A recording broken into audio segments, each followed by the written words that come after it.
अगर किसी इंसान की मौत आज़ादी के 75 साल बाद भी सवाल खड़े हों, अगर सरकारें जवाब देने से बचती रहें और सबूत होने के बावजूद सच दबा दिया जाए, तो समझ लीजिएगा कहानी साधारण नहीं है।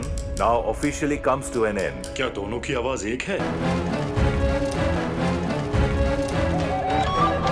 मैं बात कर रहा हूँ भारत के उस नायक की जिनकी तस्वीर हर बच्चे की किताब में है।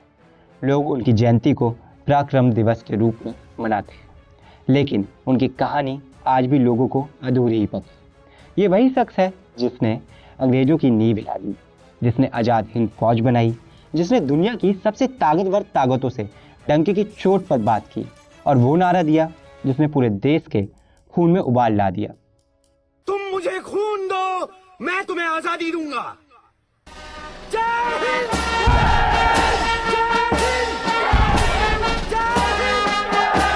अब तक तो आप समझ ही गए होंगे कि मैं बात कर रहा हूं नेताजी सुभाष चंद्र बोस की। नेताजी वो थे जिन्होंने भारत की आज़ादी के लिए कांग्रेस की रक्षा छोड़ी, आज़ाद हिंद फौज बनाई, यहाँ तक कि उन्होंने इतिहास के सबसे क्रूर इंसान हिटलर तक से मुलाकात की, पर आज भी उनकी मौत की गुत्थी सुलझ नहीं पाई है। कहा जाता है कि 18 अगस्त 1945 को जापान के ताइवान में एक प्लेन उड़ान के समय दुर्घटना में उनकी मौत हो गई थी, लेकिन आज भी ये सवाल पूछा जाता है, क्या वाकई में नेताजी की मौत प्लेन क्रैश में हुई थी? बोस की जिंदगी काफ़ी रहस्यों से भरी रही है और उनका अंत भी एक रहस्य बना हुआ है। उस प्लेन क्रैश में उनकी तथाकथित मृत्यु को लेकर कई कॉन्स्पिरेसी थ्योरी आई, लेकिन उनमें ही एक ऐसी हैरान करने वाली थ्योरी है जिसको पूरी तरह से ठुकराना मुमकिन नहीं है। द गुमनामी बाबा। गुमनामी बाबा, जिन्हें स्थानीय लोग भगवान जी भी कहते थे, एक रहस्यमयी साधु थे जो ज़्यादातर समय उत्तर प्रदेश के फैजाबाद में रहे थे। ऐसा कहा जाता है कि ये बहुत कम बोलते थे, सार्वजनिक जीवन से दूर रहते थे और अपनी पहचान पूरी तरह गुप्त रखते थे। लेकिन 16 सितंबर 1985 को इनकी मृत्यु के बाद एक हैरान करने वाली बात सामने आई कि गुमनामी बाबा असल में सुभाष चंद्र बोस थे। ऐसा इसलिए भी कहा जाता है क्योंकि उनकी मौत के बाद उनके कमरे से बड़ी संख्या में किताबें, निजी पत्र, अखबारों की कतरनें, नोट्स और कुछ व्यक्तिगत उपयोग की चीज़ें मिली। इन पुस्तकों और दस्तावेजों का बड़ा हिस्सा नेताजी सुभाष चंद्र बोस, आज़ाद हिंद फौज, द्वितीय विश्व युद्ध और स्वतंत्रता आंदोलन से जुड़ा हुआ। कुछ अखबारों की कतरनों में नेताजी से संबंधित खबरें, लेख और रिपोर्ट सजोकर रखी गई जो वर्षों पुराने समय की थी। इन चीज़ों को देखकर लोगों के मन में ये सवाल उठने लगा कि कोई साधारण साधु इतने लंबे समय तक नेताजी से जुड़ा इतना विस्तृत साहित्य और दस्तावेज क्यों इकट्ठा करेगा।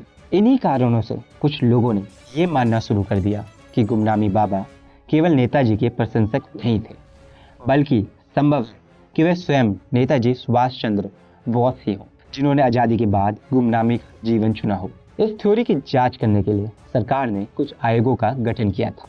इसमें सबसे चर्चित विष्णु साहे और मुखर्जी आयोग रहे और इन्हीं दोनों की रिपोर्ट्स गुमनामी बाबा और नेताजी से जुड़े रहस्य को समझने के लिए सबसे अहम दस्तावेज माने जाते हैं। केंद्र सरकार ने सन 1999 में मुखर्जी आयोग का गठन नेताजी की मृत्यु से जुड़े रहस्यों की जांच के लिए किया। इस आयोग का नेतृत्व सुप्रीम कोर्ट के पूर्व न्यायाधीश मनोज कुमार मुखर्जी ने किया। आयोग ने 2005 में अपनी रिपोर्ट सौंपी जिसमें ये कहा गया कि नेताजी की मृत्यु 18 अगस्त 1945 को ताइवान में हुई कथित विमान हादसे में नहीं हुई थी। आयोग ने यह भी निष्कर्ष निकाला कि जापान के रेंगोजी मंदिर में रखी गई अस्थियां नेताजी की नहीं हैं। हालांकि आयोग ये भी स्पष्ट नहीं कर पाया कि नेताजी की मृत्यु वास्तव में कब और कहां और कैसे हुई। मुखर्जी आयोग ने माना कि गुमनामी बाबा सीधे तौर पर नेताजी हैं, ये साबित करने वाला कोई ठोस और निर्णायक सबूत मौजूद नहीं है। लेकिन बाद में भारत सरकार ने मुखर्जी आयोग की रिपोर्ट के कुछ प्रमुख निष्कर्षों को स्वीकार नहीं किया, लेकिन इसके बावजूद ये रिपोर्ट नेताजी से जुड़े सवालों को और गहरा करने वाली मानी जाती है।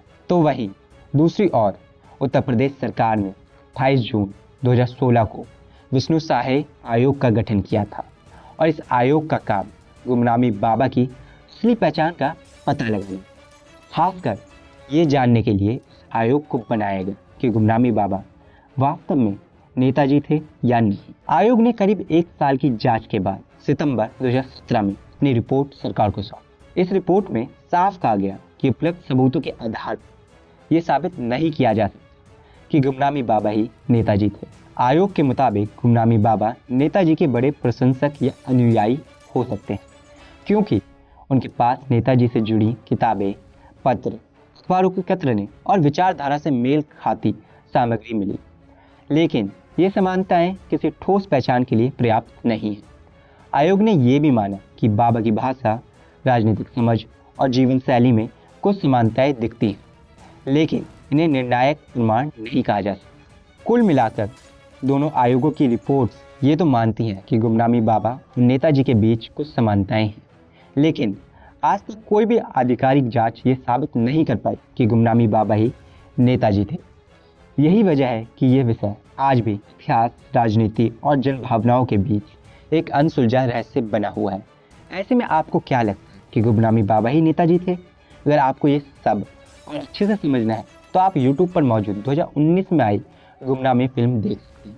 फिलहाल वीडियो में इतना ही। अगर वीडियो पसंद आई हो तो वीडियो को लाइक और हाइप कर दीजिए। धन्यवाद।